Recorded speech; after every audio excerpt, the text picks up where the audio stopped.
सम्पूर्णमा नमस्कार। मेरो नाम लक्ष्मी थापा, रौतहटबाट। मेरो कविताको शीर्षक रहेको छ घोषणा बाँकी छ। हातमा डिग्रीको सर्टिफिकेट छ, तर विडम्बना म छु अन्तर्राष्ट्रिय विमानस्थलको भिडमा। सुटकेसभित्र बन्द छ मेरो सानो संसार।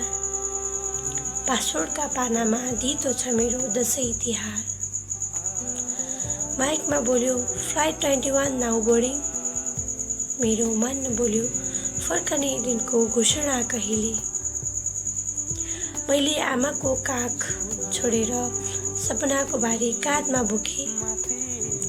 आँसुको भावमा उडानको टिकट काटे।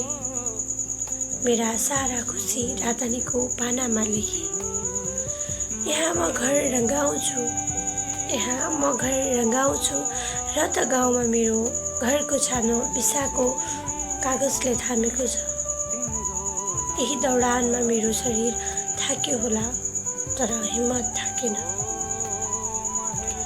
विमान उड्दा मलाई प्रश्न गर्यो, कहाँ जान्छौ? मैले भने भोलि फर्कने दिन किन? देशले सोध्यो विदेश किन? मैले जवाफ फर्काएँ, भ्रष्टाचार किन अनि पेटमा भोक किन? म विदेश गएको कमाउन होइन, म गएको हुँ मेरो भविष्य फिर्ता ल्याउन। म गएको हुँ परिवारको ओठमा मुस्कान ल्याउन। म एक दिन फर्कनेछु, अवश्य फर्कनेछु। आमाको सपना, आमाको मुस्कान सुटकेसमा बोकेर। आज मेरो देश एयरपोर्टमा छ,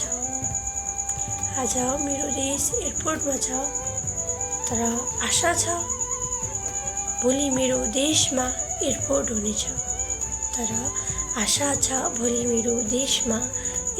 हुनेछ।